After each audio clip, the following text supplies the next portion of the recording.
We are officially one day out from the NFL draft, and with the NFL draft, inevitably comes those dynasty rookie drafts. So I felt today it would be best to cover some rookie draft strategy, and today we're going to be going over 5 mistakes you need to avoid if you want to win those rookie drafts and get an edge over your league mates.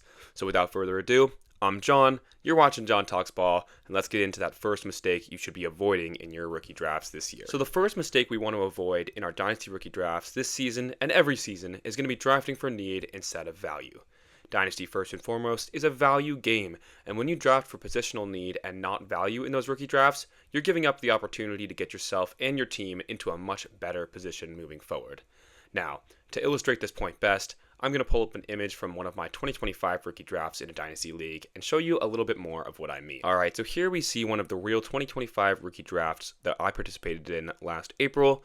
Ashton Jeanty goes 101 like he should, but the second user in the draft takes Cam Ward with the second overall pick. This is a great example of drafting for team need and not value, as the player in the second overall pick slot needed a quarterback and addressed it with the second overall pick instead of trying to find a way to turn that second overall pick into a little more value.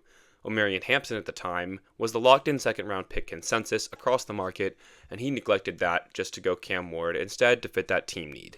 The issue with this is you give up a ton of market value when you make a play like this, and you allow the person who's picking behind you to get a huge value win. The person with the 103 was now able to select Omarion Hampton with that pick, and is able to trade him for the cost of the 102 and potentially get an even better asset. If you had instead traded away the 102 here, instead of selecting the team need, you could have gone up and found a quarterback that fit the correct value and produced far better than Cam Ward did in 2025. So the solution to this mistake is going to be draft to optimize your team's total value, not your lineup. If this person had taken Omarion Hampton, he would have had significant value win, as I don't think Cam Ward crossed Omarion Hampton's value on Keep Trade Cut, the crowdsourcing platform, even once throughout the year, and even today still holds far more value in a 12-team Superflex league. Let's move in to our second mistake you should avoid in your 2026 rookie drafts. So the second mistake you should be looking to avoid in your rookie drafts is going to be overvaluing landing spot. When a player lands in a landing spot that seems more fantasy friendly or friendly for their specific position, a lot of dynasty managers tend to push those players up boards, and they end up losing a lot of value because they ignore better prospects that might have landed in optically worse situations. Let's take a look at some examples from some leagues I've played in through 2024 and 2025. So I brought you guys 2 examples of this because I feel like it's a pretty prevalent case in the dynasty sphere that people will overdraft players based on their landing spot, ignoring their talent and their prospect profiles. Here we see RJ Harvey go with the 1.3 in a real 2025 rookie draft I was in last April, and it's pretty clear that he went there due to the Denver Broncos landing spot as opposed to his actual profile or draft capital, seeing that Ted McMillan, Judkins, and Henderson all went after. The Denver Broncos were an ascending team going into 2025, and it's understandable how someone might project RJ Harvey to take a good-sized offensive role because of that, but if you had looked more into RJ Harvey's profile, it was pretty clear that he was not worth the 1.3 selection. So what's the solution here? As opposed to overdrafting guys based on their landing spots, we should be looking to use draft capital and almost always drafting talent over situation. The only example where this is likely not true is discerning between day 3 running backs, where you can kind of pick and choose based on who is the best path to opportunity. Now, we can see this applied in the real 2024 rookie draft down below the 2025 one, where we see J.J. McCarthy taken at the 1.5 ahead of Rome Odunze, and this one's a doozy, Drake May at the 1.7. If you played Dynasty in 2024, you would recall that the Vikings with Jefferson and Addison was a much more appealing landing spot than landing with the Patriots, who are a very barren offense with really nothing to show at the wide receiver position. And this is probably the most prime example of using draft capital and talent to perceive how you're going to take these dynasty assets rather than landing spot, because if you took J.J. McCarthy over Drake May 2 years ago and didn't make any trades with them involved, you're probably pretty upset today. Now, let's move in to our third mistake you should be avoiding in Dynasty. Our third mistake we're going to try and avoid making this offseason in our Dynasty rookie drafts is going to be not shopping our picks. Now, what does this mean exactly?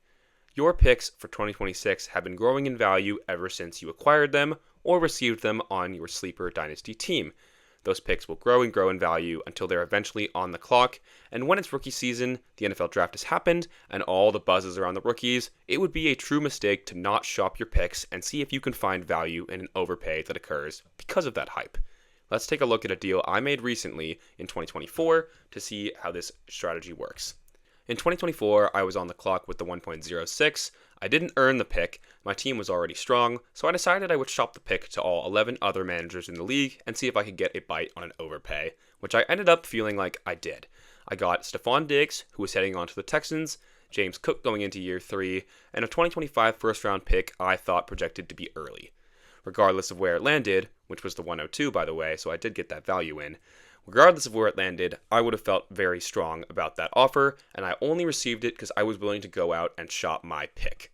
It's fine if you've been holding on to your pick for a long time and have a guy in mind, but I feel it's a big mistake and you're missing out on value if you don't at least go around and shop it to your league mates. The solution to this mistake? Do your homework and see what that pick is going to be worth on the market. Sometimes you'll strike gold and end up with the 102 for trading away the 106. Alright, so the fourth mistake we're going to be covering and definitely not making in this year's rookie drafts is going to be overpaying to move up. This is going to be a big mistake for 2 reasons, and to begin, it's because of the one I mentioned earlier. Those picks are at their maximum value when you're on the clock, and when you're going to move up in that rookie draft, you're essentially paying a luxury tax for not having acquired the picks earlier. This is the worst possible time to try and move up in your rookie draft because all the hype and spotlight is on those rookies, and you're just going to tank your team in a value-based game for no reason. The second reason that this is a big mistake is because when you move up in your rookie draft, you take away your opponent's ability to mess up.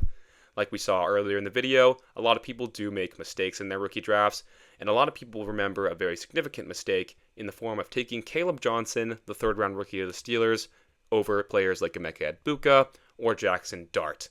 That's the danger of moving up because you don't allow your league mates to make big misses, which allows you to gain value at your later pick and giving up a ton of value in the process. Let's take a look at the solution to this mistake. So the solution to this mistake is essentially going to be doing the opposite. We're going to create value with our picks by trading back or out. As I mentioned before, on the clock in your rookie draft is far too late to make a trade up, and it's just a direct nuke on your team's value, but we can reverse engineer this. This is when our picks are going to be the most valuable, so we can trade out of the rookie draft into a known asset at a better value, or we can trade back and get a large plus on top of our picks.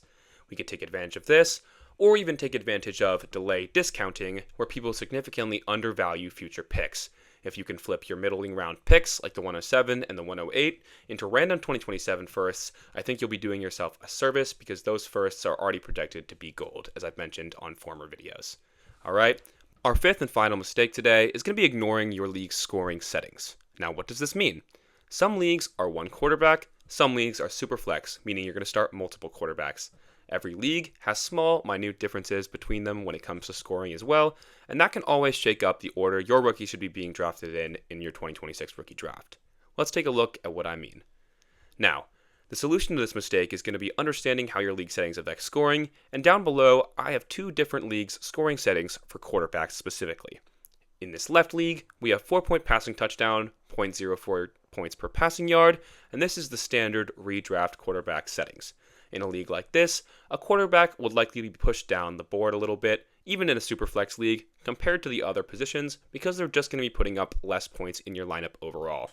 However, on the right side, with a little bit more freaky scoring, we have 1 point per 25 passing yards, a passing touchdown is worth 6 points, a completion is worth 0.25 of a point, and a rush attempt is worth 0.25 point, turning a mobile quarterback into probably the best asset you could roster in this league format. Now, it's important to understand something like this, as it could be the difference between a prospect like Fernando Mendoza going 2nd overall in your rookie draft versus going 5th overall in your rookie draft, as he might in the left side's scoring settings. I hope you enjoyed the video on 5 mistakes we should all be avoiding heading up to the 2026 rookie draft and solutions on how you might avoid those problems moving forward. If you liked the video, please drop a like, hit that subscribe button, and leave a comment down below, including any questions you have about the rookie process. I'll be happy to check on those and answer until our Friday video releases.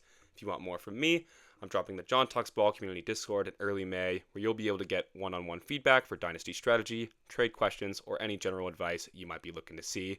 Hope to see you guys there soon. Have a great day. Peace.